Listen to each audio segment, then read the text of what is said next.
the three of them uh, are approach in such a fashion that you don't have to make observation rolls. There's no surprise. They deliberately approached in a way that gave you fair warning that they are there. Okay, now they're coming toward you. And so the question is whether you're going to do anything ridiculous like suddenly run across the landscape away from them or something like that. But I can't imagine. But Why should we? that's my take I as well. just glanced a couple times at Webselk, Right. right. Expecting the worst. I see. So the These three are my the three of them arrive. Right? Experiences? Mm-hmm. Now she has a bow. I mean, anything could happen. All right, so that's interesting. There's sort of different dynamics among you than there was when this trip first started, and the three of them appear closer now. They have not transformed into any other form. They are keeping their humanoid forms, and the one of them does something fairly ordinary, which is to give out sort of a hello there, we are approaching call, in which, since this is their area, is kind of a nice courtesy, that they would do this. And the three of them, when you get a good look, it's a little bit striking. They are in their environments, they're in their home territory. They lack for nothing as far as dusters are concerned. They've got any casual equipment that they might need that day. They don't carry food. Why should they? They'll be eating somewhere tonight where there is food. They don't look like they're haggard or have been out in the wilds for a long time. And they look very at home.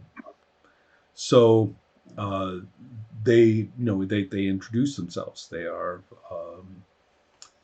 the hunter is named Okmev. The guy with the circle armament is called Telech, and the other one who's lightly armed and actually looks like he is the least equipped of them. He's wearing the lightest clothing. He has maybe no weapons that you can see, in fact. And okay, so that one is named Thoven. Now they are also. Let's just go ahead and describe it. I mean, they will arrive next to you, close to you now, and among all these rocks, and each one will simply pick a spot among the rocks where they are just far enough apart that they don't look like they're all banded together, but just close to one another that relative to you, they are not separated. Mm-hmm. And they take different poses. One of them, simply just squats down next to a rock in the shade. And another one, sits on top of a rock. And another one stands and perhaps, looks at their equipment and is checking just, how well some piece of equipment looks or works. So they're looking fairly casual, but they will say formal words.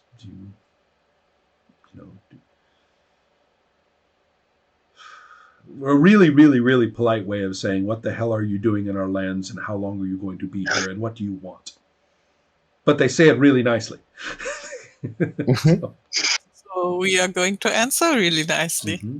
I'm going to just say that when they approach, I take a small step back, like leaving the actual dusters in front. Oh, I see. Okay, yes, right. You're not holding yourself. I see. Yeah. Okay. I think we'll answer the greeting and we'll explain that we are basically traveling through on our way to a human place. Now that you are up close, they are giving you a very careful look, and you have tooth marks on you. You have the clothes that Ithasha and Farith are wearing have definitely gone well past their moment of proper repair and cleaning. And the three of you have you're all hygienic people, but people who live rough like this for a few days are simply going to be dirtier and less less groomed looking, even than everyone else. It's immediately apparent that you have been out there in the Badlands, traveling across who knows what. Clearly, you have suffered several injuries. Clearly, you have you've got interesting items with you. Farith is packing a fair amount of weight, as much as he can carry. And so the three of them, without any changes of expression that a human would recognize, but the three of you easily recognize that they have analyzed every detail, that you present without wanting to. And then, of course, the things that we always pick up. After these pleasantries have been submitted, though, the hunter, Okmeth, shrugs and just looks out elsewhere, and looks like he's done. He's done with this conversation. Of the other two, they look at each other once, which in Duster is this enormous amount of reaction. They look at each other once, and the one with the circle weapons, Telech, is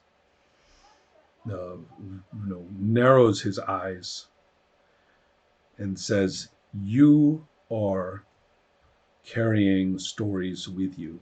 You are carrying news. You may not know it. You may not want to share it. But here, our chief and elders will need to know what you carry." And he is not talking about physical things. He's talking about your identities, your presence, your stories, because it's going to you look relevant.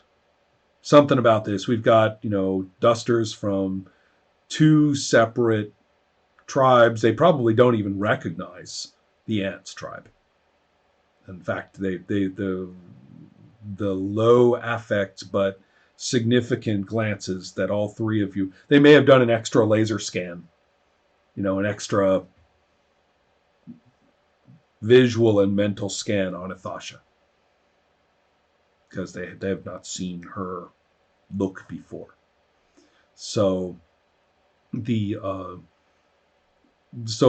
says,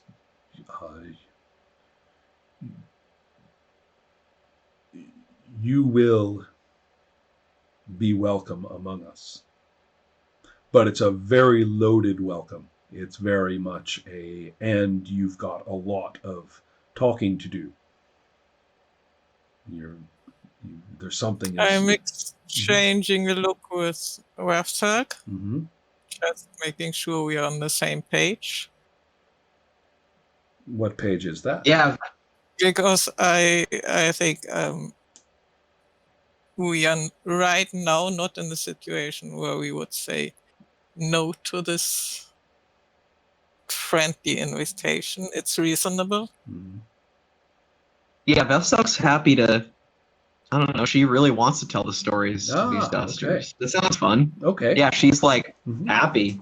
I don't know if Dusters really smile, but she's like smiling. Right. Yeah, you're looking. It's smiling in Duster at these Dusters, whatever that means.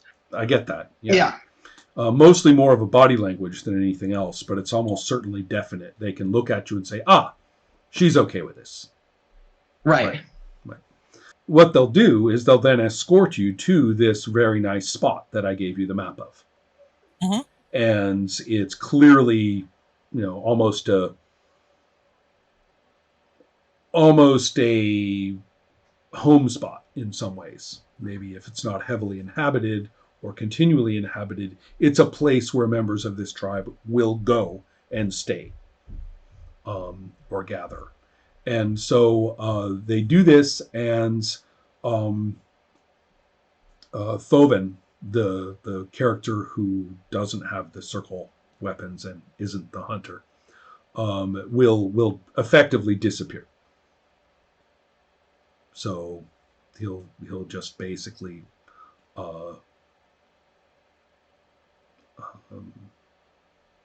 actually this is probably what he would do. He would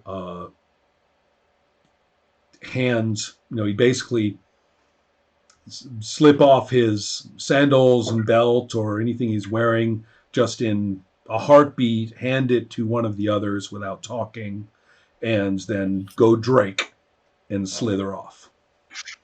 So that's what he'll do. Very quickly lost to sight. It's no need to explain that he's going off to communicate, to go off to responsible parties. So the three of you are brought to this spot by the other two, and it's clear that this is somewhere that people can relax.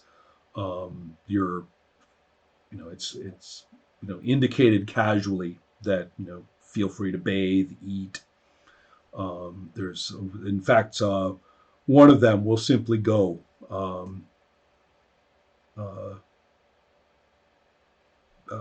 Telech, with the circle weapons, is hungry, and he'll go into one of the caves. He'll indicate, feel free to eat as well. He'll start to eat, and soon he's just going to curl up and sleep. He's just going to, in human form, he'll just lay out a mat or something and just curl up on it and sleep. So for whatever reason, Telech is tired. So sleeps above earth. That will probably get a look from me. Right. Yeah. Well, it's at this point he's comfortable. This is actually an indicator that here above ground is safe as far as he's concerned. And so leaving Alkmev, who actually looks very uncomfortable among the three of you, he kind of looks after Telech like kind of a fuck you for leaving me with these people kind of look. And he doesn't really know what to do with himself, and basically sooner or later, just grunts,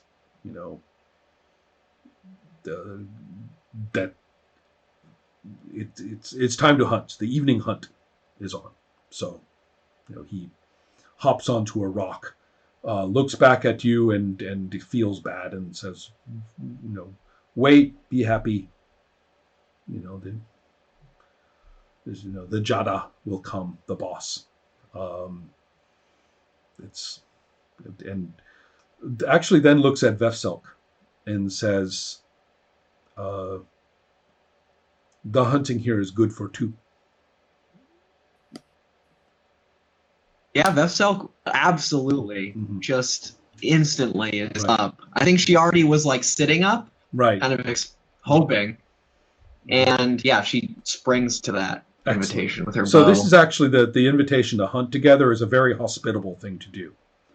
And for whatever reason, Alkmev may be at least understandable to Vefselk.